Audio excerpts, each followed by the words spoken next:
हरिओम. मनशक्तीच्या online उपक्रमामध्ये आपलं सगळ्यांचं हार्दिक स्वागत. आपण जोशी काकांसोबत योग ग्रंथांचा अभ्यास करतोय. आज 2 जुलै 2025. सगळ्यांना नम्र विनंती की ज्यांनी आपले ऑडिओ व्हिडिओ कृपया बंद ठेवावे. पुढील सूत्रे श्री जोशी काकांकडे. हरिओम. हरिओम सर्वांना. आपण थोडका पूर्वीचा आढावा घेऊन सुरुवात करूया. त्याच्या अगोदर नेहमीप्रमाणे प्रार्थना. ब्रह्मानंदं परमसुखदं केवलमूर्तिं द्वन्द्वातीतं गगनसदृशं तत्त्वमस्यादिलक्ष्यम् एकं नित्यं विमलमचलं सर्वधी साक्षिभूतं भावातीतं त्रिगुणरहितं सद्गुरुं तन्नमामि. मूकं करोति वाचालं पङ्गुं लङ्घयते गिरिं यत्कृपातमहं वन्दे परमानन्दमाधवम्. गणाधीश जो ईश सर्वागुणांचा मुळारंभ निर्गुणाचा. नमो शारदा मूळ चत्वार वाचा गमो पंथानंत या राघवाचा. मनोजवं मारुततुल्यवेगं जितेन्द्रियं बुद्धिमतां वरिष्ठं वातात्मजं वानरयूतमुख्यं श्रीरामदूतं शरणं प्रपद्ये. ज्ञानरूप स्वामीजी, शक्ती शांतीरूप महाशून्य बिंदू यांस नम्र नमस्कार. माझे अध्यात्म वेदातील शास्त्रातील वेदांत शास्त्रातील सद्गुरू डॉक्टर श्रीकृष्ण देशमुख डॉक्टर काका यांना साष्टांग दंडवत. आणि आपण सर्व श्रोते आपल्या हृदयातील ईश्वरास सादर प्रणाम. राष्ट्रकल्याण प्रार्थना. हे राष्ट्र मोठे झाले पाहिजे यासाठी अखंड परिश्रमाबरोबर वातावरण शुद्धीही झाली पाहिजे. या दोन्हींची एकत्रता आम्ही करत आहोत. मानवता कल्याणमस्तु, राष्ट्र कल्याणमस्तु, व्यक्ती कल्याणमस्तु. बुद्धियोग ग्रंथाचा अभ्यास आपण करत आहोत आणि आता आपण या ग्रंथाच्या 3ऱ्या प्रबंधाचा आज अभ्यास करणार आहोत. त्या अगोदर झालेला भाग अगदी थोडक्यात उजळणी म्हणून. जो प्रस्तावनेचा प्रबंध होता त्याच्यामध्ये श्रद्धा आणि बुद्धी या दोन्हीबद्दलचं आपण जी जुळवणूक कशी होते याच्याबद्दलच्या अनेक गोष्टी आपण अनेक उदाहरणांमध्ये समजून घेतलं. प्रबंध 1 मेंदू गतीतील जुळवणुकीने सुख हा आपण बघितला. त्याच्यामध्ये बऱ्याच गोष्टी आपण बघितल्या, पण मुख्य जो भाग बघितला तो मेंदू गतीतील जुळवणूक सुख म्हणजे योगाच्या साहाय्याने आणि प्रयत्नाच्या साहाय्याने आपण मेंदूवर हुकमत आणायची असते असा त्याचा अर्थ. म्हणजे मेंदूवर कंट्रोल आणायचा असतो, परंतु मेंदूवर कंट्रोल म्हणजे याचा खरा अर्थ मनाला शहाणं करणं असाच असतो. मनाला शहाणं केलं की मेंदू शहाणा होतो आणि मेंदूवर जर का आपण काही संस्कार केले तर मनाकडे जातात. ते थोडक्यात train your mind and change your brain असं जे आहे त्या प्रकारचंच हे आहे. तर खरं म्हणजे मनाला शहाणं करायचं असतं, पण मन दिसत नाही आणि मनाच्या किंवा शरीरातल्या ज्या प्रगट क्रिया दिसतात त्या मेंदूमध्ये दिसतात आणि म्हणून आपण मनाऐवजी मेंदूच्या भाषेत समजून घेत आहोत. आता या क्रिया ज्या आहेत त्या गतीशी संबंधित आहेत. मेंदूमध्ये काय होतं, शरीरामध्ये काय होतं, गतीमध्ये बदल होतो. कारण कुठलीही हालचाल केली म्हणजे कुठलीही इच्छा असेल, जीवनातली कुठलीही गोष्ट करायची असेल, कुठलीही क्रिया असेल, त्याची जी हालचाल होते त्यामुळे गती निर्माण होते. गती निर्माण झाली की शक्ती खर्च होते आणि ही शक्ती जर का भरमसाठ खर्च व्हायला लागली तर आपल्याला त्रास होतो. म्हणून ती शक्ती तर खर्च करायला पाहिजे, पण जाणीवपूर्वक समतोल वापरली गेली पाहिजे आणि हे जे ज्ञान आहे ते योगामुळे मिळतं. आणि ह्या सगळ्या दृष्टीने मेंदूतील गती नियंत्रित करण्याचं ज्ञान आपल्याला घेतलं पाहिजे. ते आपण ह्या ग्रंथात घेणार आहोत. तेच हा ग्रंथ आपल्याला शिकवत आहे. प्रबंध 2 जो आहे तो दैव चांगलं आणि वाईट अशा प्रकारचं त्याचं शीर्षक होतं. भावना या मनाच्या, पण त्यांचा परिणाम शरीरावर दिसतो. आणि मनात भावना निर्माण झाल्या की शरीरावर परिणाम होतो. तो आपल्याला सहज मोजता येतो. नाडी गतीमध्ये, हृदय गतीमध्ये जो फरक पडतो त्यामुळे हा आपल्याला परिणाम दिसतो. आणि आपण मागे उदाहरण बघितलं होतं की माणसाला शांत असताना त्याची एक नाडी गती एक असते, राग येण्याच्या अगोदरची नाडी गती एक असते, आणि कुठल्याही कारणाने रागाचा प्रादुर्भाव झाला, राग आला की त्या नाडी गतीत फरक पडतो. त्याला आपण नाफ म्हटलं, नाडीतला फरक, नाफ. आणि आपण पाहिलं की सुखस्थितीत तसं दुःखस्थितीत आपलं हृदय गती म्हणजे नाडी गती बदलते.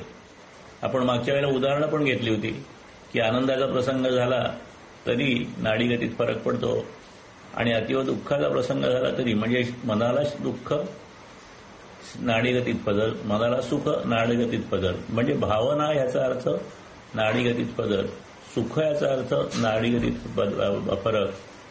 आणि म्हणून आपण इक्वेशन काढलं की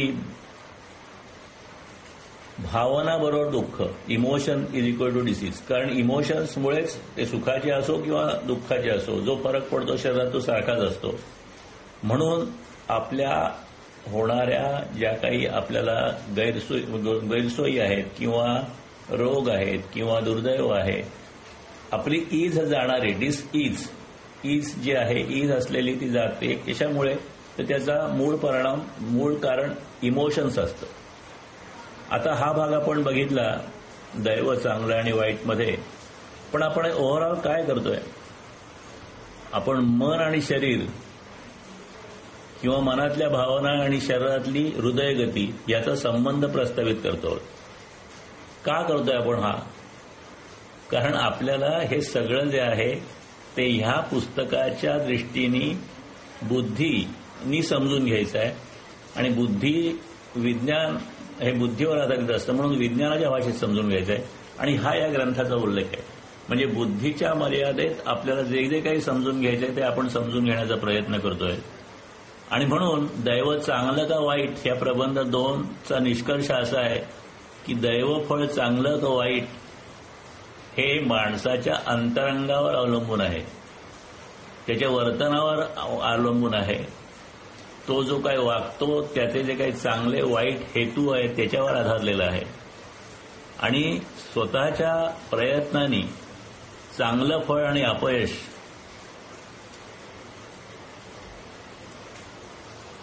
माणूस असं म्हणतो की माझ्या प्रयत्नांनी मला चांगलं फळ मिळालं, पण जेव्हा अपयश किंवा दुर्दैव आलं तेव्हा तो म्हणतो की माझ्या हे बाह्य कारणाने आलं, कुठल्या तरी दुर्दैवाने आलं, कुठल्या तरी व्यक्तीमुळे आलं. हा जो समज आहे हा समज करून घेणं चुकीचं आहे.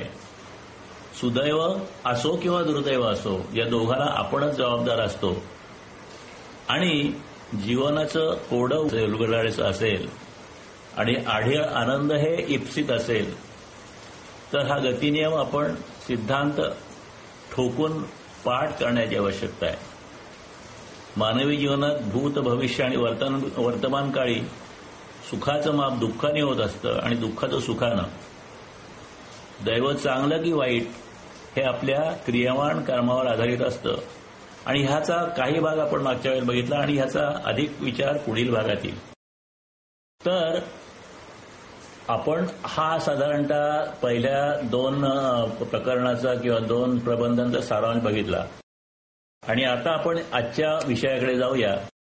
परंतु हा जो सारांश आहे त्याच्या बाबतीत आपल्याला परत एकदा थोड्याशा मानसशास्त्राच्या कन्सेप्ट समजून घेतल्या तर ह्या चांगल्या पद्धतीने आपल्याला गोष्टी समजतील, म्हणून त्याही समजून घेऊ. प्रत्येक माणसाला इच्छा असतात. इच्छा नाही असा माणूस नाही, त्यालाच वासना म्हणतात. उलट माणूस म्हणजे वासनाचं एक मोठं गाठोडं असतं. म्हणजे अनेक पद्धतीच्या इच्छा अनेक वेळेला अनेक पद्धतीने अनेक काय म्हणतात त्या तीव्रतेच्या सौम्यतेच्या इच्छा असतात.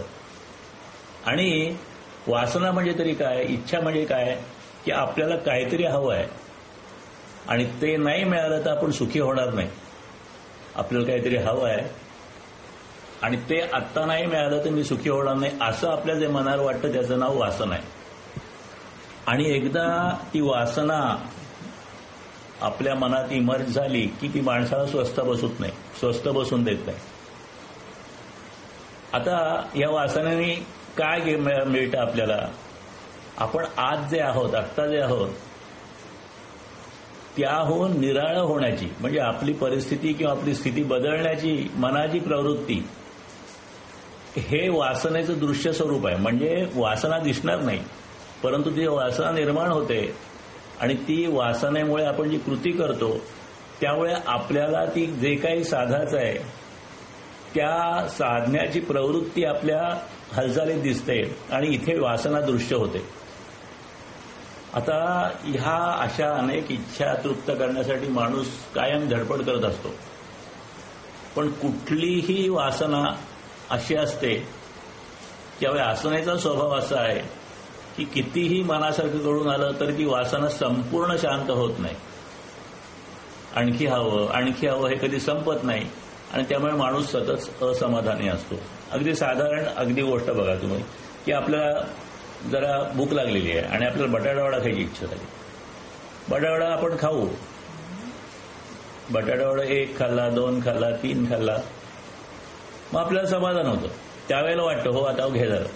परंतु ती जी म्हणजे ती बटाट्यावड्याची चव आपल्या तोंडात जी बसलेली असते, त्याची आपल्याला मेमरी बसलेली असते, त्यामुळे तो दिवस गेला तरी परत 8-15 दिवसांनी आपल्याला ती आठवण होती, बऱ्याच दिवसात नाही झालेलं बटाटा.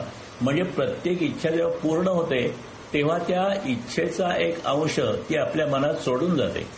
कुठल्याही बाबतीत असं आहे.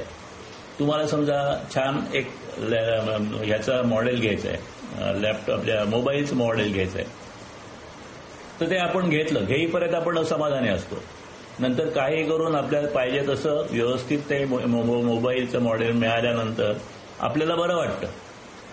पण बरं वाटल्यानंतर सुद्धा आता किती वेळ बरं वाटतं की काही 2 वर्ष, 3 वर्ष, 4 वर्ष नंतर कुठला तरी आणखीन नवीन येतो आणि मग त्यावेळेला आपल्याला असं वाटतं त्यावेळेला आपण लेटेस्ट मॉडेल घेतलं होतं, आता परत मॉडेल पाहिजे. थोडक्यात इच्छा जी पूर्ण होत नाही, पूर्ण झाली तरी ती परत येते आणि जेव्हा ती पूर्ण झालेली असते तेव्हा ती एक आपल्या ह्याचा एक अंश आपल्या मनात सोडून जाते की असं काहीतरी सुख आहे. आणि म्हणून अशा पद्धतीने वेगळ्या वेगळ्या अतृप्ती माणसामध्ये राहतात. माणूस तृप्त होत नाही. म्हणजे अनेक पद्धतीच्या अनेक वासना असतात, त्यातल्या काही पूर्ण होतात, त्यावेळेला तृप्ती येते, परंतु दुसऱ्या पुढे येतात, त्या दुसऱ्या पुढे झाल्या की आणखीन तिसऱ्या पुढे येतात. आणि म्हणून हे सगळं असल्यामुळे माणसाच्या कर्म करण्यात कधीही खंड पडत नाही. आणि उद्या मी पूर्ण सुखी होईल या फसव्या आशेवर माणूस अखेरपर्यंत काम करत राहतो. अशा पद्धतीने काम करत राहतो माणूस. कर्म करण्याची एक मर्यादित शक्ती आहे प्रत्येकाची. ती जर का मर्यादित झाली, ती जर का कमी झाली की माणसाचं त्या वेळचं जीवन, त्या वर्तमान काळातलं जीवन अतृप्त, निराश आणि रटाळ बनतं. आणि अशा पद्धतीने आयुष्य जातं आणि अतृप्त निराश अवस्थेत तो शेवटी कुठल्या तरी इच्छा अपूर्ण राहून मृत्यूच्या स्वाधीन होतो. आणि म्हणून ह्या सगळ्याचं सार काय आहे, याच्यातून आपल्याला शिकायचं आहे की आपल्याला नकारात्मक भाग बघायचा नाही, आपल्याला याच्यातून पॉझिटिव्ह बघायचं आहे की जगण्यासाठी कर्म करणं आवश्यक असतं, परंतु कर्म करून मनाचं समाधान होईल आणि ईश्वराचं दर्शन घडेल हा जो भ्रम असतो तो मन निर्माण करतो आणि तो पूर्ण होत नाही. आणि म्हणून योग्य पद्धतीने आपल्याला काय पद्धतीने कर्म करायचं यासाठी भगवद्गीता आपल्याला कर्मयोग सांगते. कर्मयोग हा विषय आपला नाहीये, परंतु कर्मयोगच आपण या योगग्रंथातून वेगळ्या वेगळ्या पद्धतीने समजून घेतोय. बुद्धीचा वापर करून आपल्याला कशा पद्धतीने समाधान लागेल हे आपल्याला मिळतं. आता हा जो भाग झाला हा मानसशास्त्राचा झाला. विज्ञानाचा भाग काय होतो, how do emotions affect our DNA. DNA म्हणजे आपला जो बेसिक तुमच्या ह्याचा कॉम्पोनंट आहे की ज्याच्यावर आपलं वर्तन अवलंबून असतं, त्याच्यामध्ये इमोशन्सनी फरक पडतो. The change in emotion manifest in physical symptoms such as increase heart rate.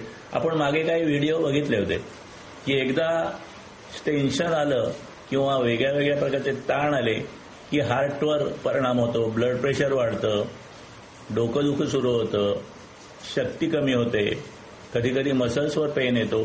अशा पद्धतीने एकदा इमोशन्स प्रादुर्भाव झाला की शरीरामध्ये बदल होतो. आपले विचार आपल्या शरीरात बदल घडवतात. म्हणजे खूप भीती वाटली तर आपल्याला घाम येतो, खूप आनंद झाला तर अंगावर शहारे येऊ शकतात. तर अशा पद्धतीने विचाराने शरीरात बदल पडतो. आणि इतकंच नाही तर अनुभवाने सुद्धा जसजसे आपल्याला अनुभव मिळत जातात त्या प्रत्येक अनुभवाने आपण शिकत असतो आणि त्या पद्धतीने आपल्या शरीरात बदल घडवत असतात. तर हे सगळं जे आहे ते जाणीवपूर्वक कसं करायचं हे सगळं समजण्याचा हा आपला अभ्यास चालू आहे. आता हे आपण मागच्या वेळी बघितलं त्याचा सारांश थोडक्यात झाला. आता जो आज प्रबंध बघायचा आहे त्या प्रबंधाचं शीर्षक आहे व्यक्तित्वाचा विस्तार आणि त्याचे नियम. इथे आपला हा नवीन पाठ सुरू होत आहे. त्याचं शीर्षक आहे व्यक्तित्वाचा विस्तार आणि त्याचे नियम. व्यक्तित्वाचा म्हटलेला आहे, व्यक्तिमत्वाचा म्हटलेलं नाही. तर व्यक्तिमत्व म्हणजे पर्सनॅलिटी आणि व्यक्तित्व म्हणजे पर्सन, ह्याच्यामध्ये फरक काय आहे? व्यक्तिमत्व म्हणजे एखाद्या व्यक्तीचे विचार, त्याच्या भावना, त्याच्या एकंदर वागण्याच्या पद्धतीची एक प्रकारचा साचा. म्हणजे काय पद्धतीने तो वागतो, काय पद्धतीने त्याचे विचार आहेत, काय पद्धतीने त्याचे भावना आहेत, हे जसं व्यक्त होतं त्याच्यातून त्या माणसाचं व्यक्तिमत्व समजतं.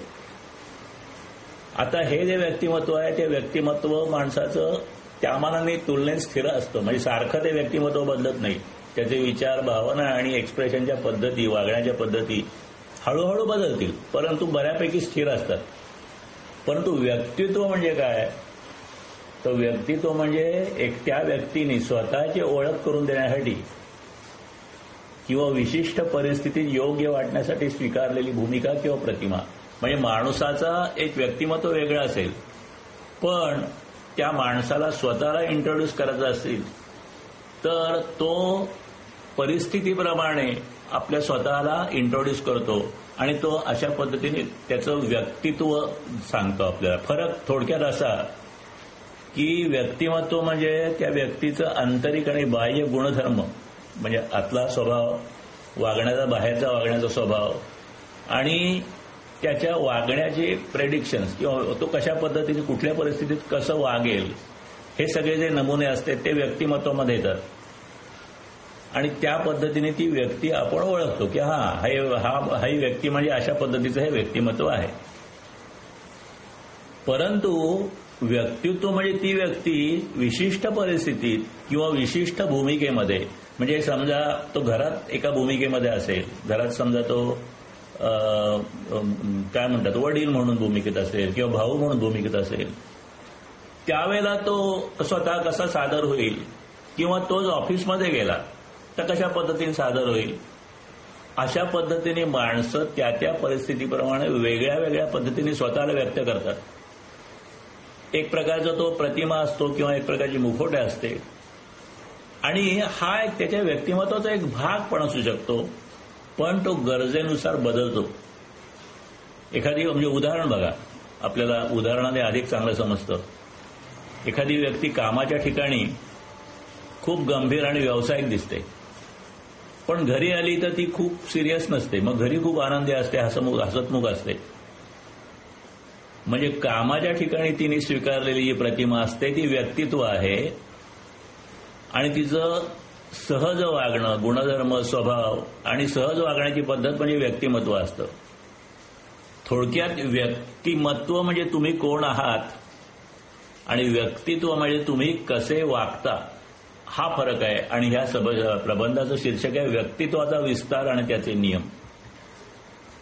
आता यातला पहिला मुद्दा आहे की आपत्ती बाह्य कारणाने ओढवतात तर त्याचं उत्तर आहे कधीच नाही.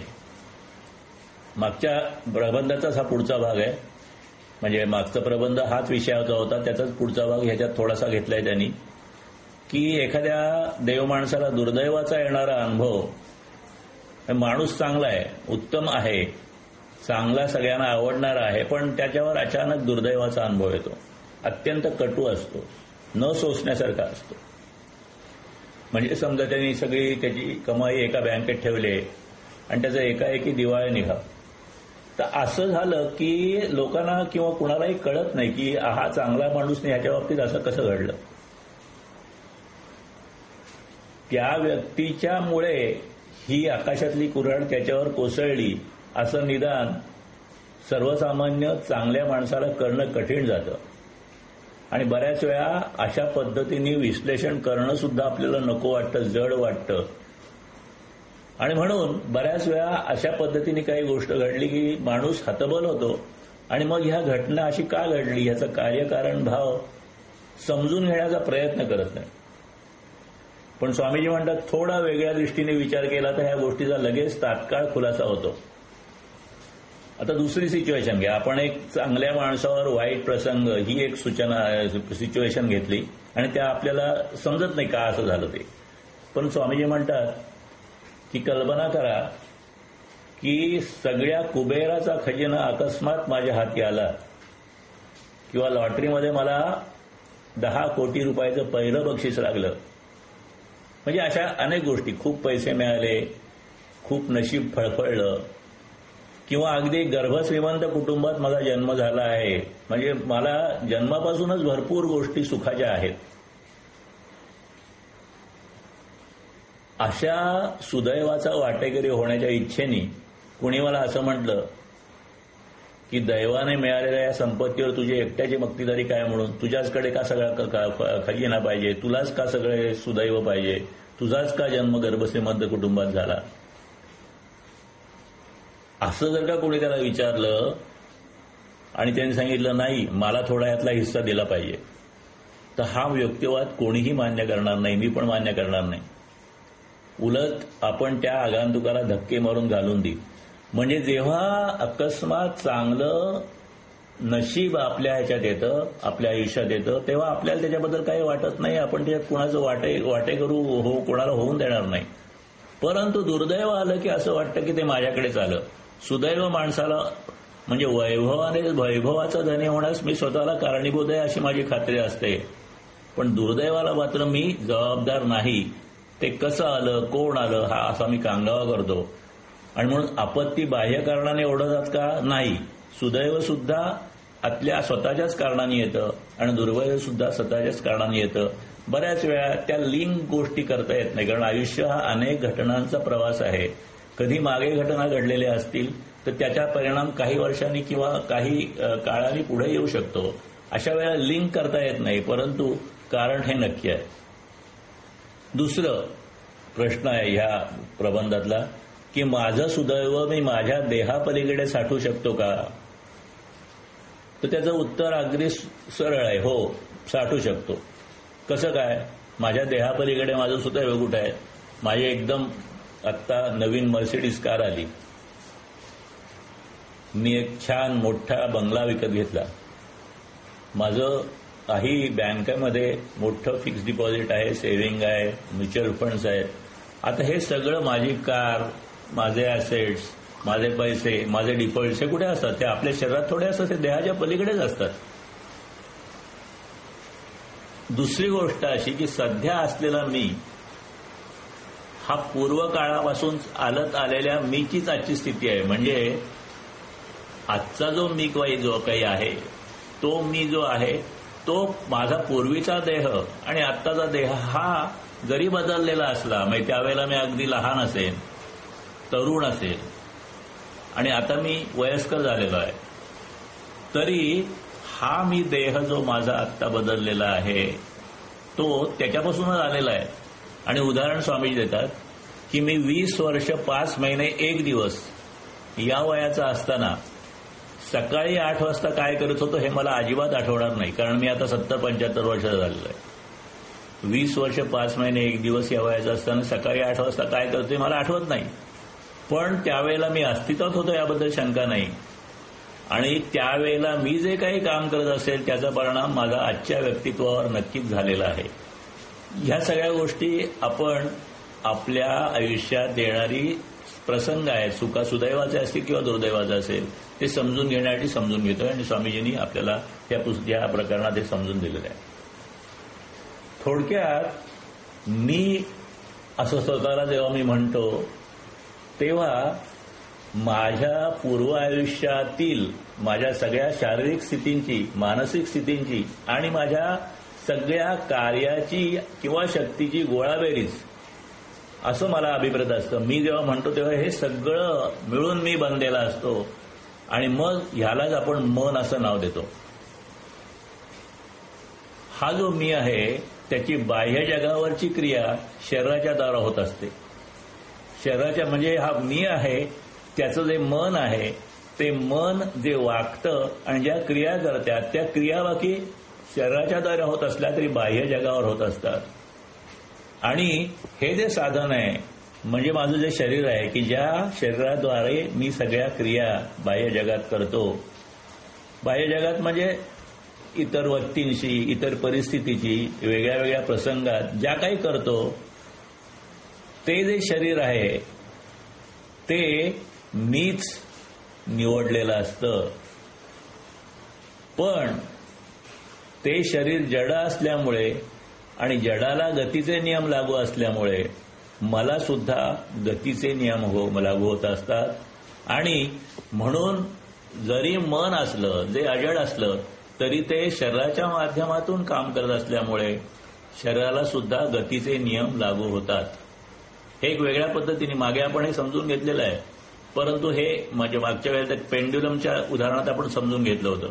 परंतु इथे वेगळ्या पद्धतीने स्वामी सांगतायत की माझं शरीर आहे हे जरी शरीर असलं आणि हे माझ्या मन जे आहे ते शरीराचा वापर करून सगळ्या गोष्टी करत असेल तरी सुद्धा जडाशी त्या मनाचा संबंध आल्यामुळे त्याला सुद्धा गतीचे नियम, जडाचे नियम लागू होतात. पण याचा अर्थ असा मात्र नाही की हा जो मी आहे तो नेहमी सदा सर्व काळ या जड शरीराने बांधलेला जाईल. शरीर आहे ते या आयुष्यापुरतं शरीर आहे. या आयुष्यापूर्वी शरीर नव्हतं, या आयुष्यानंतर शरीर नसेल, परंतु मी कायम असतो. म्हणून हा मी जो आहे तो ठराविक काळ शरीराशी बांधलेला आहे आणि नंतर त्यावेळेला ते सगळे गतीचे नियम त्याला लागू आहेत. इतर वेळा ते असतीलच असं नाही. माझं शरीर म्हटलेल्यात जशा अनेक जड आणि चेतन वस्तू राहतात तसंच बाह्य म्हटलेल्या जगात माझ्या म्हणून आता माझ्या शरीरात जड म्हणतो आपण म्हणजे काय, आपल्या शरीरामध्ये असंख्य पेशी आहेत. त्या असंख्य पेशीमध्ये अनेक पद्धतीची कॉम्पोजिशन्स आहेत, अनेक पद्धतीचे एलिमेंट्स आहेत, अनेक व्हायरसेस आपल्या शरीरात असतात, अनेक मायक्रोब्स म्हणजे मायक्रो ऑर्गॅनिझम आपल्या शरीरात असतात. या सगळ्यांनी आपलं शरीर चालतं. हे शरीरातल्या गोष्टी आहेत. आणि माझं जे बाह्य व्यक्तिमत्व जे आपण वक्तृत्व आपण जे म्हणतो त्याच्यामध्ये आपल्या मालमत्ता आहे, मोटार गाडी आहे, पैसा आहे, हा सगळ्या गोष्टीचा साठा माझं माझं माझं म्हणून त्याच्यामध्ये होतो. आणि मग ह्या सगळ्यांनी आपल्याला थोडं सुख आणि प्रचंड दुःख पण होऊ शकतं. आणि उदाहरण स्वामीजींनी दिलं आहे की एखाद्या खोडसाळ माणसाने दगड फेकून माझ्या नव्या मोटारीची काच फोडली तर त्या मोटारीचा मालक स्वतःचा पाय लंगडा असला तरी त्या माणसाचा पाठलाग करतो आणि मग स्वतःच्या शरीरापेक्षा स्वतःच्या शरीराच्या बाहेर असलेल्या वस्तूसाठी तो दुःख घेतो. अशा पद्धतीने आपलं व्यक्तित्वाचा विस्तार कसा कसा आहे हे स्वामीजी सांगतात. आणि ह्या सगळ्या व्यक्तित्वानी कमावलेलं सुख किंवा दुःख शरीरातच नव्हे तर त्याबरोबर बाहेरच्या अफाट विश्वात सुद्धा राहतं. ते व्यक्त स्थितीत राहतं, अव्यक्त स्थितीत राहतं आणि ते योग्य वेळेला प्रगट होतं. व्यक्त स्थितीत म्हणजे जेव्हा असेल त्या पद्धतीने आपल्याला ते कळतं. अव्यक्त स्थितीत म्हणजे समजा मी एखाद्या माणसाला मदत केली असेल तर तो माणूस मनातून माझ्याबद्दल थँकफुल राहील किंवा त्याचं माझ्याबद्दल खूप चांगलं मत असेल, परंतु ते प्रत्येक वेळेला तो व्यक्तच करेल असं नाही. किंवा मी एखाद्याचा अपमान केला असेल, एखाद्याला मी त्रास दिला असेल तर तो माझ्याविषयी अत्यंत नाराज असेल, नाखुश असेल, माझ्याबद्दल त्याला खूप राग असेल, परंतु तो व्यक्त करणार नाही. म्हणजे अशा पद्धतीने आपली काही सुख व्यक्त स्थितीत राहतात, काही अव्यक्त स्थितीत राहतात. आणि मग मन, पदार्थ विज्ञान आणि अव्यक्त शक्ती. स्वामीजींनी हा सगळा जो भाग आहे ना, तो मनाचा भाग विज्ञानाच्या माध्यमातून बसून या विज्ञानाच्या नियमाने कशा पद्धतीने आपल्याला त्याचा उपयोग करता येईल हे समजून घेतलेला आहे. आणि म्हणून स्वामीजी मॅक्स प्लँकचं एक कोटेशन देतात की गतीचं कारण म्हणून निसर्गात शक्तीची जी भूमिका आहे, गतीचं कारण म्हणून निसर्गात जी शक्तीची भूमिका आहे, तीच भूमिका माणसाच्या वर्तनाचं कारण म्हणून मानसिक क्षेत्रात मनाकडून बजावली जात असते. गती निर्माण करायची असेल तर शक्ती लागते, मग शक्तीशिवाय गती निर्माण होत नाही. तशीच माणसाच्या मनाशिवाय माणसाचं वर्तन घडत नाही. आणि मन आणि बाह्यजग ह्यांच्यामध्ये सारख्या क्रिया आणि प्रतिक्रिया चालू असतात. आणि या परस्पर क्रिया प्रक्रियामुळे जी शक्ती निर्माण होते, ती शक्ती भावी कालासाठी अव्यक्त स्वरूपात टिकून राहते. आणि या संचित शक्तीची अवस्था बँकेतील कर्ज किंवा शिल्लकीप्रमाणेच असावायला पाहिजे. म्हणजे थोडक्यात बँकेतली शिल्लक आपल्याला दिसते, बँकेतली शिल्लक किंवा आपण ठेवलेल्या ज्या काही वस्तू असतील, ॲसेट्स असतील, मालमत्ता असेल ती आपल्याला दिसते. परंतु काही अनेक गोष्टी अव्यक्त पण असतात आणि ती अव्यक्त शिल्लक सुद्धा असायला पाहिजे. आणि ती आपल्याला नंतर चांगल्या किंवा वाईट पद्धतीने भोगायला लागते. अशा पद्धतीचं हे एक विधान आहे. आता स्वामीजींनी व्हॉट माइंड मीन्स या पुस्तकाचा एक रेफरन्स दिलेला आहे. तो पुस्तकाचा रेफरन्स असा आहे की व्हॉट माइंड मीन्स या ग्रंथाच्या, व्हॉट माइंड मीन्स हे स्वामीजीने एक मनावर संबंधी लिहिलेलं अत्यंत उत्कृष्ट पुस्तक आहे, पण ते समजायला अत्यंत अवघड आहे. तर त्याच्याबद्दलचा हा रेफरन्स आहे की व्हॉट माइंड मीन्स या ग्रंथाच्या 3ऱ्या प्रकरणाच्या अखेरीला जड शरीर आणि इतर जग याच्यामध्ये संपूर्णपणे फारकत करणं कसं अशक्य आहे याबद्दलची तज्ज्ञांनी व्यक्त केलेली मतं दिलेली आहेत. आता ती मतं जी दिलेली आहेत ती इंग्लिशमध्ये आहेत. त्याचा थोडक्यात मराठीत अनुवाद केला तर तो असा दिसेल की निसर्गाचा एक उच्चतम आविष्कार म्हणजे मन आहे.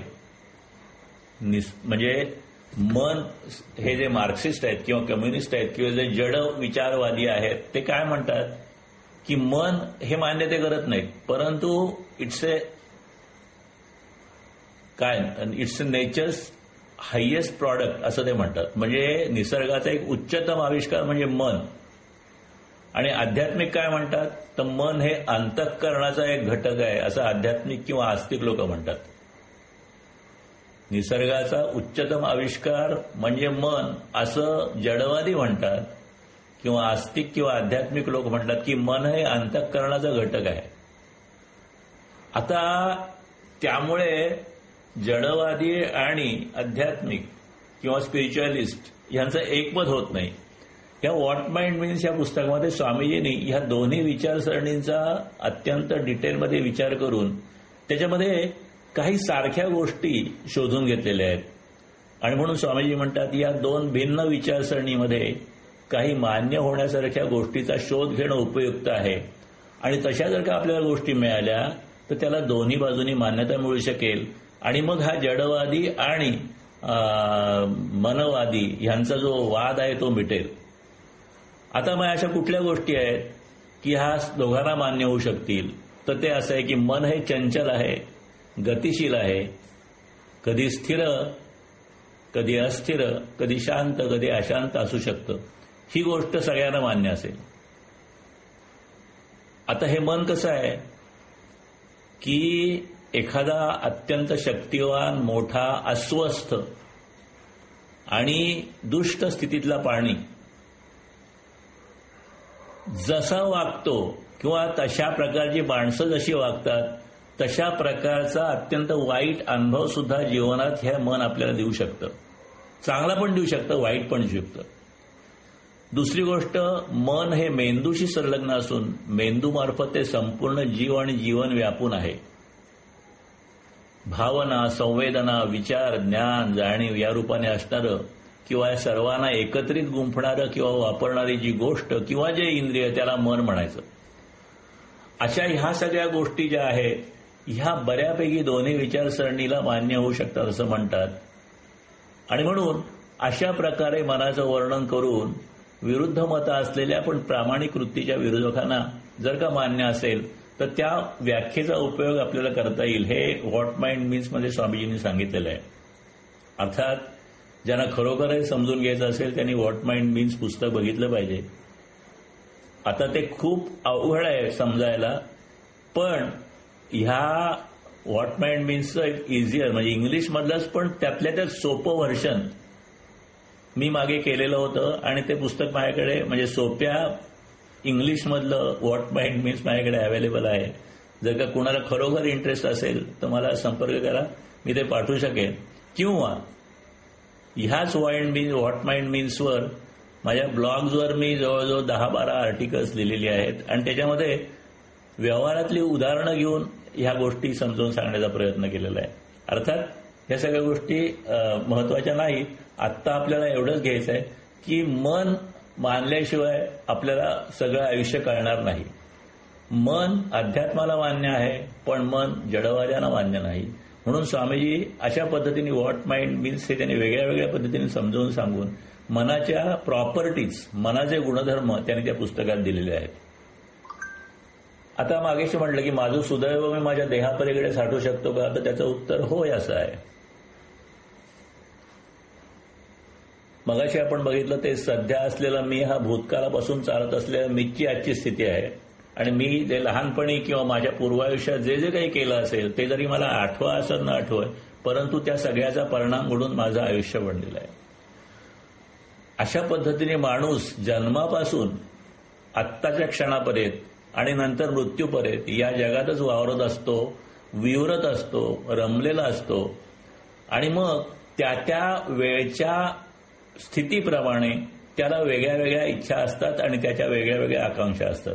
शंकराचार्यांनी एक फार चांगलं ते चरपट पंजरिका स्तोत्रात दिलेलं आहे की बालस्तावत क्रीडासक्ता, तरुणस्तावत तरुणी रक्ता, वृद्धस्तावत चिंतामग्ना, परे ब्रह्मणी कोपिन लग्ना.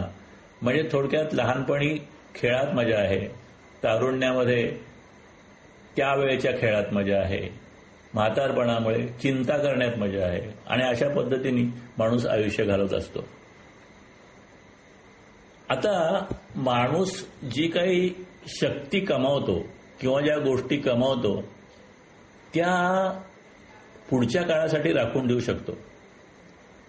मनाच्या एकंदर परिणामांचा विचार करताना आपण हे बघतोय की जसं आज जर का माझ्याकडे चांगल्या पद्धतीचं उत्पन्न आहे तर मी काही पैसे बचत करून ठेवतो किंवा आज माझ्याकडे चांगले पैसे आहेत तर मी पुढच्या 1 वर्षासाठी 2 वर्षासाठी धान्याचा साठा घेऊन शकतो.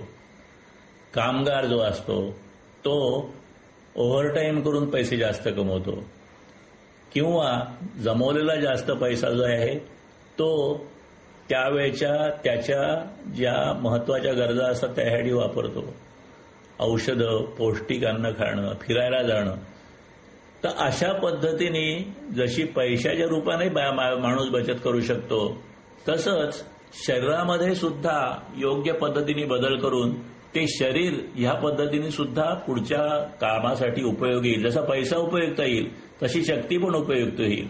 शरीराची जर का आरोग्य असेल ते उपयोग होईल. तर अशा पद्धतीने हे सुद्धा माणूस करू शकतो आणि ते करणं आवश्यक आहे. परंतु त्यासाठी थोडक्यात एखाद्या माणसाला जे काही पैसे मिळतात किंवा जे काही त्याला आयुष्यात फळं मिळतं, जे काही त्याला वेगळ्या वेगळ्या गोष्टी मिळतात त्या फळांची 3 प्रकारे विल्हेवाट लावता येते. आता हे ते फळ मिळालं, आपल्याच कर्माने मिळालं, आपल्याच प्रयत्नांनी मिळालं, त्यातलं आपण काही वापरलं, काही उद्यासाठी ठेवलेलं आहे. परंतु हे सगळं जे फळ आहे त्या फळाचा उपयोग सुद्धा कसा करतो, त्याच्यामध्ये सत्कार्य होतं का, पुण्यकार्य होतं का, किंवा होत नाही हा विचार केला तर अॅनालिसिस स्वामीजींनी दिलंय की मिळालेल्या फळाची 3 प्रकारांनी विल्हेवाट लावता येते.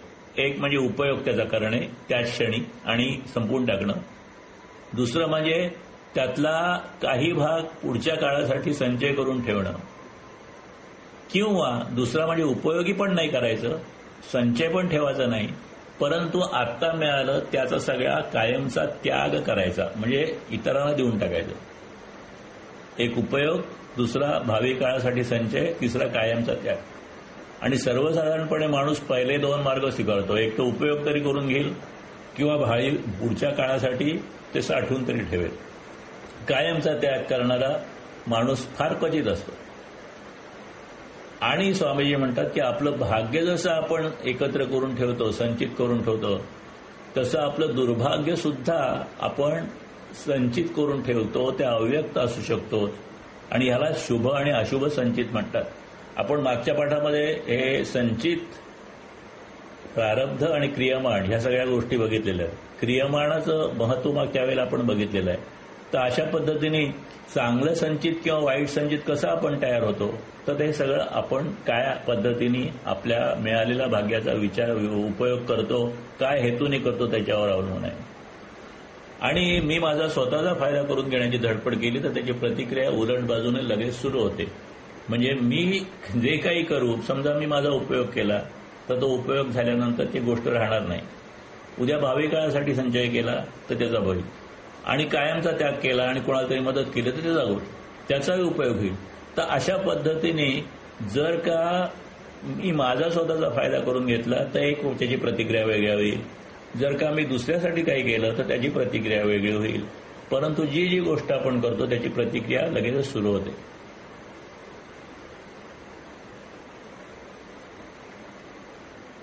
आता एक सायन्सचा एक आणखीन कन्सेप्ट आहे की energy cannot be created nor it can be destroyed. आणि ही जी एनर्जी आहे ती एनर्जी जगातली कायमच, हा फर्स्ट लॉ ऑफ थर्मोडायनामिक्स आहे की जगामध्ये शक्ती नवीन नाही करतायत. आणि जे काही घन पदार्थ आहेत किंवा वस्तू ज्या आहेत ज्याला मॅटर म्हणतात ते ह्या शक्तीपासूनच तयार होतं. आणि वस्तू व शक्ती ही अविनाशी आहेत. हा सिद्धांत म्हणजे काय, जगात जी काही एनर्जी आहे, whether in the form of matter or whether it is form of energy, ही सगळी एकत्र आहे, ती त्याच्यापेक्षा वाढत नाही. आणि त्याच्यामुळे स्वामीजींनी असा इथे सिद्धांत काढलेला आहे की ती गोष्ट तशीच राहणार आहे. म्हणजे ज्या वेळेला एखाद्या ठिकाणामध्ये माझा लाभ होतो तेव्हा समोरच्याचा किंवा इतरांचा तेवढा तोटा होतो. थोडक्यात समजा, म्हणजे अगदी सोदे उदाहरण की एखाद्याला 1000 रुपये वाटायचे, ते 1000 रुपये त्याने वाटताना जर का 900 रुपये घेतले तर तुला 100च दुसऱ्याला मिळतील. म्हणजे मला 900चा लाभ झाला तर दुसऱ्यांचा 100चा, 500 झाले तर दोघांना सारखा लाभ होईल. तर अशा पद्धतीने माझा जेवढा लाभ होईल तेवढा दुसऱ्याचा तोटा होईल, किंवा माझा जेवढा तोटा होईल तेवढा दुसऱ्याचा लाभ होईल. अशा पद्धतीने मी आणि बाह्यजग एकमेकावर सारखे परिणाम होत असतात. ह्या अटीतटीच्या संघर्षात जगावर आघात करून मी माझा लाभ करून घेतो. त्यामुळे झालेला तोटा जग अव्यक्त स्थितीत पुढे हिशोब चुकता करण्यासाठी, भरपाई करण्यासाठी संचित करून ठेवतो. आता जेव्हा मला पहिला नंबर मिळतो वर्गात तेव्हा कुणाचा तरी तो जातो ना. म्हणजे जो दुसरा असतो त्याला पण पहिला नंबर हवा असतो, त्या दुसऱ्याचा जातो. लॉटरीचं तिकीट मला लागलं, आता लॉटरीचं तिकीट हजारो लोकांनी घेतलेलं असतं आणि ते एकालाच लागतं, मग अनेकांचं फुकट जातं. अशा पद्धतीने हे व्यवहार चालू असतात. माझ्या पूर्वायुष्यात घडलेल्या गोष्टीमुळे जर मला आपत्काल आला, माझ्यावर आपत्ती आल्या, तर त्याबद्दल जगाला बोल लावण्याचा मला अधिकार राहत नाही. आणि कार्यकारण भावामध्ये एका प्रकारचं दुःख घेऊन दुसरं सुख जसं घेता येतं, तेव्हा त्याचा परिणाम म्हणून घेतलेल्या सुखाची फेड सुद्धा दुःखरूपाने परत करावी लागते. उदाहरणार्थ, जर का तरुणपणी खाणं, पिणं, फिरणं अशी चैन केली, त्यावेळेला योग्य अयोग्य रीतीने संपत्ती जमा केली, तर त्याचे परिणाम वाढत्या वयात भोगावे लागतात. लोक म्हणतात, असं म्हणतात नेहमी की while young a person spoils the health to earn wealth and later when old he spends his wealth to restore health. तरुणपणी माणसं खूप कष्ट करतात, शरीराला खूप त्रास देतात आणि पैसे जमवतात, आणि म्हातारपणी ते शरीर नीट करण्यासाठी ते सगळे पैसे खर्च करतात. पण हे सगळं करत असताना योग्य वेळी योग्य गोष्टी झाल्या तर योग्य परिणाम होतो, आणि योग्य वेळी योग्य नाही झाले तर परिणाम अयोग्य होतो. याच्यामध्ये आणखीन एक मुद्दा दिलेला आहे, तो असा की दुःखाचं सुखात व सुखाचं दुःखात रूपांतर होत असतं, पण अखेरीला दुःख. आपण हे बघितलं की पेंड्युलमचं उदाहरण बघितलं की दुःखाचं रूपांतर सुखात होईल, सुखाचं दुःखात होईल, पण अल्टिमेटली काय तर अल्टिमेट दुःखच. सुख त्याप्रमाणे दुःख ही मनाने निर्माण केलेली रूपक आहेत. पुष्कळदा त्यात अतिशयोक्ती असते. सुख आणि दुःख या दोन्ही बाबतीत शरीराचा विचार केला तर गतीचे नियम त्याला कधीच चुकवता येत नाहीत. सुख दुःख यांच्या एकामागून एक उड्या सुरू झाल्या की त्याची अखेर शेवटी शरीराने असहकार पुकारण्यात होते. म्हणजे आधी सुख दुःख असतं, परंतु जसजसं शरीराची शक्ती खर्च होत असते त्यावेळेला शरीराची सहनशीलता कमी झाल्यामुळे थोडा जरी सुखासाठी आपण कष्ट घेतला तरी त्याचा जो काही परिणाम होतो, कितीही पैसा जवळ असला तर म्हातारपणी त्या शारीरिक परिस्थितीत माणूस सुधारणा करू शकत नाही. आता सुद्धा अलीकडे सुद्धा आपण कितीतरी माणसं बघतो की त्यांच्याकडे पैसा भरपूर आहे, त्यांना कुठल्याही ट्रीटमेंट घेता येतात, परंतु त्यांना रोगच असे झालेले आहेत की ते रोग कुठल्याही पद्धतीने असाध्य आहेत. म्हणजे पैसे किती असेल, दिवस रात्र तुम्ही केअरटेकर माणूस ठेवा, हे सगळं असतं, परंतु अशा पद्धतीने शेवटी या सगळ्याचा परिणाम दुःखात होतो. आणि स्वामीजींनी रिच अँबिशियस हेल्दी नावाचं पुस्तक लिहिलं आहे. त्याच्यात त्यांनी असं म्हटलं की श्रीमंत लोकांना पुढे अधिक वेदना आणि हाल अपेष्टा सोसाव्या लागतात, आणि हे आयुष्यातच नाही तर आयुष्याच्या नंतर सुद्धा म्हणजे जन्म मृत्यू नंतरचं जे काही आयुष्य किंवा अस्तित्व असेल त्यावेळेला सुद्धा हा त्रास होतो. लंबगाचा झोका माणूस कायम सुखाकडे ओढत राहतो, आणि म्हणून शेवट दुःखात होणं हेच संभवनीय राहतं. आणि म्हणून त्यासाठी सत्कृत्य आणि त्यासाठी निस्वार्थाचा, त्यागाचा, इदम न मम वृत्तीचा स्वीकार करायला नेहमी ज्ञानी लोक आपल्याला सांगत असतात.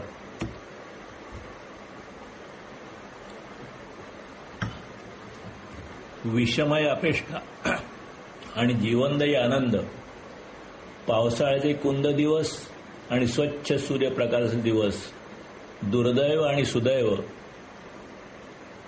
हे सगळे दोन विरोध. म्हणजे अपेष्टा आनंद, कुंद दिवस, सूर्य स्वच्छ दिवस, सुदैव आणि दुर्दैव, ह्याच्यातून निवड करण्याचं स्वातंत्र्य प्रत्येक महत्वाकांक्षी उमेदवाराला निसर्गाने दिलेलं आहे.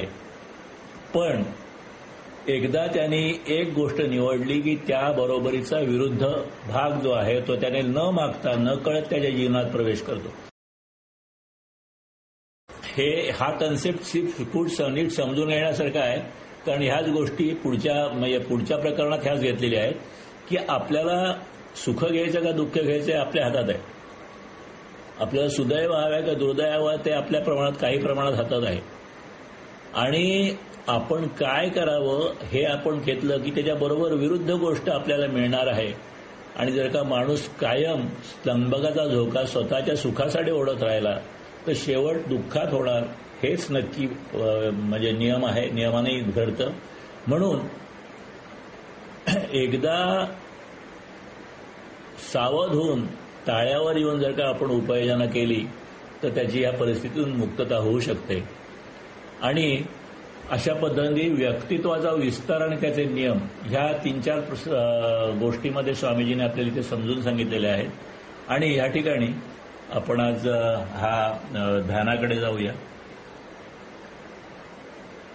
थोडासा विषय जो आहे तो विषय म्हणजे तसा वृक्ष आहे, समजून घ्यायला अवघड आहे, परंतु त्यातला कन्सेप्ट हाच आहे की श्रियमाण, संचित आणि प्रारब्ध हा जो भाग, हा चार्ट आपण मागच्या वेळेस समजून घेतलेला आहे की माझ्या आजचा क्षण माझ्या हातात आहे. हा वर्तमान काळ माझ्या हातात आहे आणि वर्तमान काळात जे जे मी करीन त्याप्रमाणे माझं पुढे घडणार आहे. आणि मग ते काय करायचं, ते काय सहज करता येण्यासारखं असतं, माणसाच्या वृत्तीने ते काय होतं आणि त्याच्यातून कसे आकांत निर्माण होतात आणि ते न निर्माण होण्यासाठी आत्ता सावध होऊन काय पद्धतीने वर्तन ठेवलं पाहिजे आणि काय पद्धतीने त्याला ध्यानाची जोड दिली पाहिजे हे आपल्याला स्वामीजी समजून सांगतायत, वेगळ्या वेगळ्या उदाहरणातून सांगतायत. आणि मागच्या वेळेला आपण त्याने हेच बघितलं की सध्या पद्धतीने कुठल्याही पद्धतीने जर का आपण सुखाची प्रयत्न केले, म्हणजे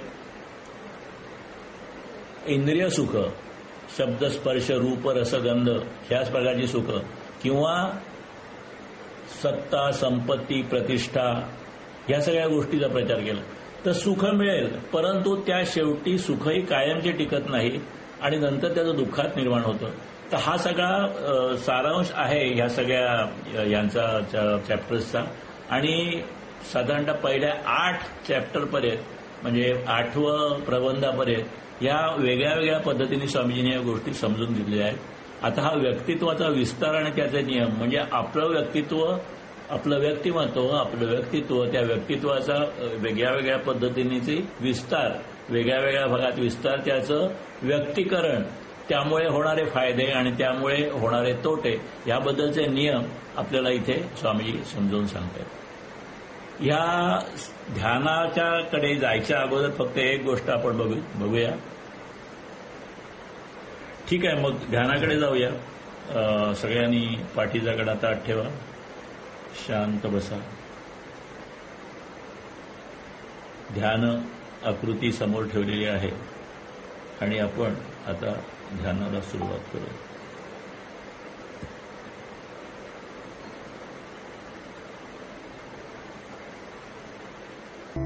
ही प्रश्नोत्तर मनातच ठेव आणि तुझ्या शरीरातल्या खालच्या भागांपासून सुरुवात कर.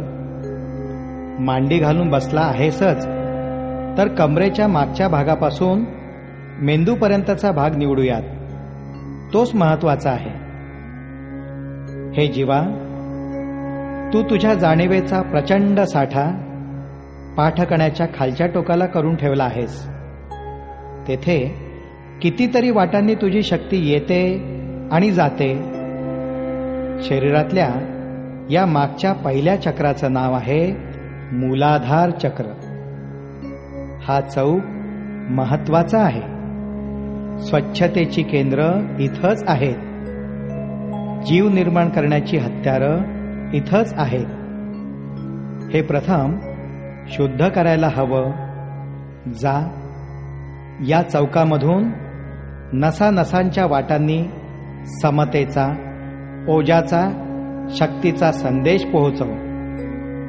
पहा पहा, अगदी तळातून एक सूक्ष्म ओज वर वर येत आहे. किती तेज त्याचं, केवढी दीप्ती, रंग सांगता येणार नाही. तरीही सर्व बाजूंनी लखलखतं तेज. बिंदूत साठवलेलं ब्रह्मांड वर वर येत आहे. पण तुझं ध्यान बिंदूवरच राहू दे. बाकीचं काम तेजाच्या उलट्या धारा आपोआप करतील. या चौकात तू यशस्वी झालास. ओहम सोहम. ओम तत्सवितुर्वरेण्यं भर्गो देवस्य धीमहि धियो यो नः प्रचोदयात्. ज्यानं तुझ्या जीवनाला स्वच्छता दिली, मूळचं तेज राखायला जागा दिली, तो मूळचा चौक म्हणजे स्वाधिष्ठान चक्र. ते तू ओलांडत आहेस. तेथे पुन्हा प्रश्न विचार. कोहम कोहम. उत्तर येईल सोहम सोहम. तेच तेज तेच तेज.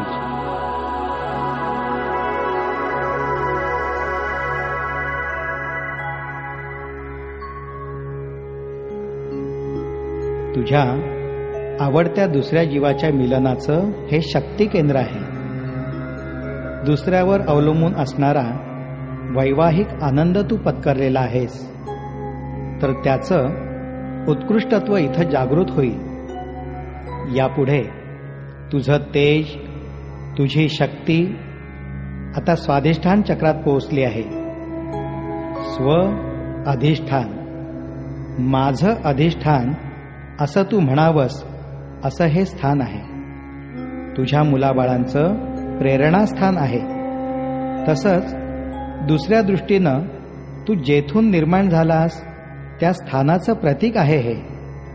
इथं फुललेल्या स्फुल्लिंगानं ते प्रतीक अधिक तेजस्वी, शक्तिवान, धैर्यवान, वीर्यवान बनेल. शरीरातल्या समतेप्रमाणे दुसऱ्या शरीराशी समबंध राखील. अखेरच्या समतोल वाटचालीचा हा एक आवश्यक उच्च समभोग तू तटस्थपणाने पाहिलास.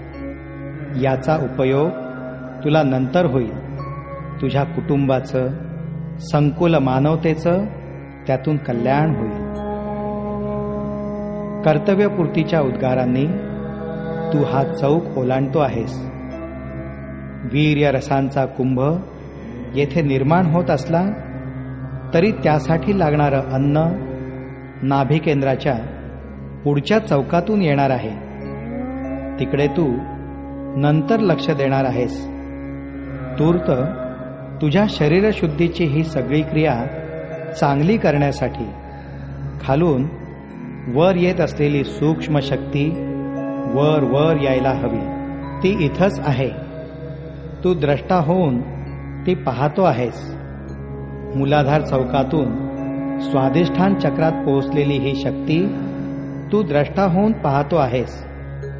या मागोमाग डौलात वर चढलेली ती शक्ती पहा.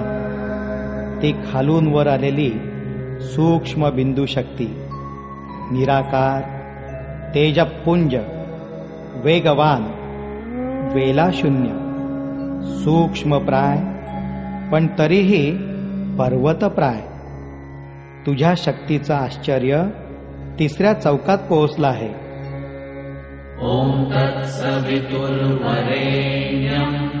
भर्गो देवस्य धीमहि धियो यो नः प्रचोदयात्. तिसरा चौक किती भव्य आणि महत्वाचा. नाभी केंद्रात, मणिपूर केंद्रात जसा दुसरा मेंदूच अवतरलेला आहे. पोटातले निरनिराळे अन्नरस, रसशक्ती याचं रूपांतर करण्याचं विलक्षण काम इथं चहूवाटांनी होत आहे. याची शुद्धी तू एकाग्रतेने करतो आहेस. या सर्व कार्याला तू नम्र नमस्कार कर. त्याची चौकशी कोहम न करणार आहेसच.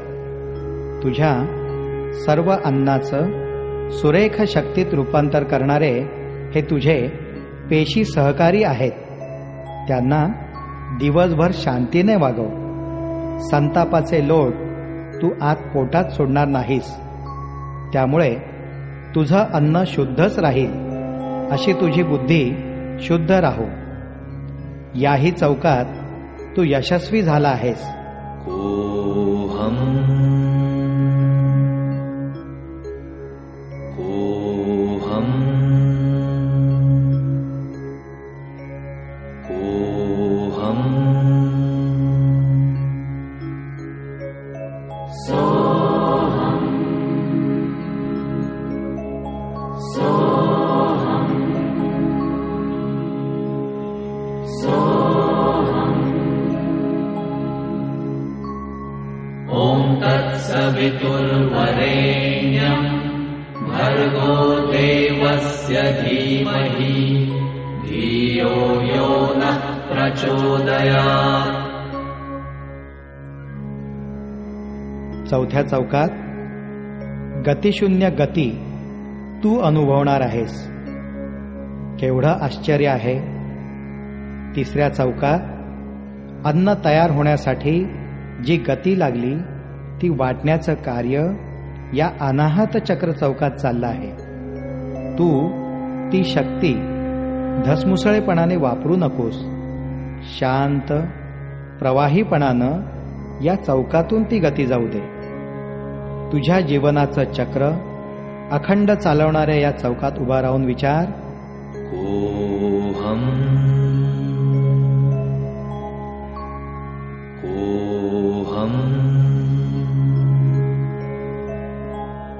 कोहम. केवढी नीरव शांतता, निस्तब्ध शांती, अगदी शांत शांत.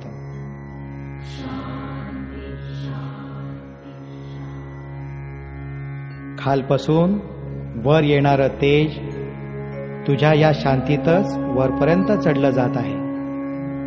पहा, केवढा अपूर्व चमत्कार दिसतो आहे. डुलत डौलत येणारं ते तेज शक्तीनं ओतप्रोत भरलेलं आहे.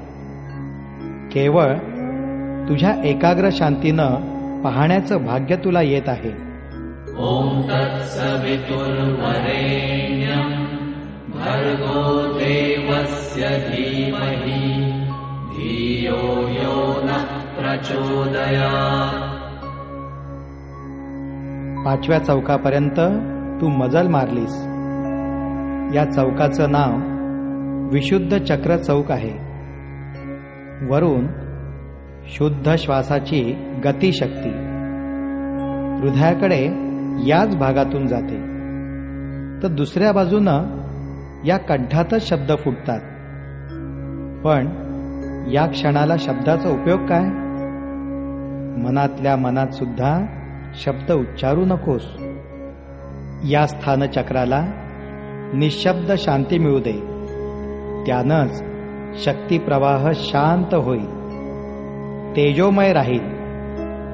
द्रष्टा हो, बोलू नकोस. आता फार वरच्या अवस्थेला जातो आहेस. शक्ती वर वर येते आहे. ओम तत्सवितुर्वरेण्यं भर्गो देवस्य धीमहि धियो यो नः प्रचोदयात्. 6व्या आणि अखेरच्या केंद्रामध्ये शक्ती वर आलेली आहे. या केंद्राचं नाव आहे आज्ञाचक्र. कोहम सोहम कोहम सोहम.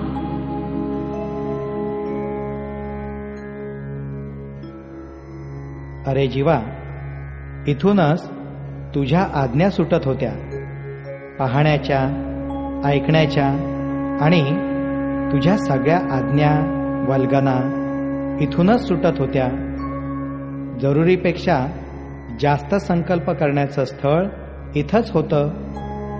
याच पेशींच्या साहाय्याने तू सगळ्या महत्वाकांक्षेच्या पाठीमागे सगळी शक्ती उधळत होतास.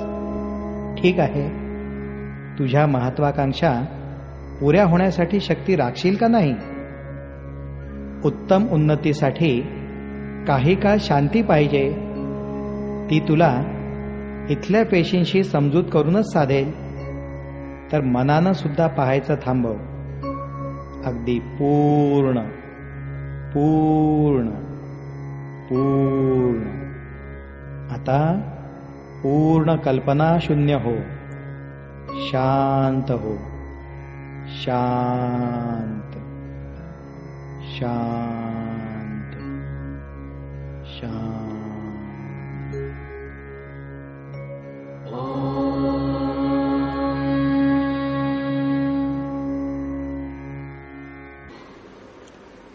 या ठिकाणी ध्यान प्रक्रिया पूर्ण झाली. आपण आता आत्मचिंतन प्रार्थनेच्या स्थितीमध्ये जाऊया. माझ्या आंतरिक शक्तीला स्मरून मी माझे स्वतःचे खरे कल्याण करून घेण्याचा निश्चय करीत आहे. माझे व्यक्तिमत्व आजवर मी जसा वागलो तसे बनले आहे. माझ्या यापुढल्या प्रेरणा चांगल्या राखण्याचा मी निश्चय करीत आहे. मला आलेल्या वाईट अनुभवांबद्दल मी इतरांना दोष देण्याऐवजी आत्मचिंतन करीन. खोटे समाधान घेण्यापेक्षा धैर्याने आणि सद्बुद्धीने काम करीन. त्यामुळे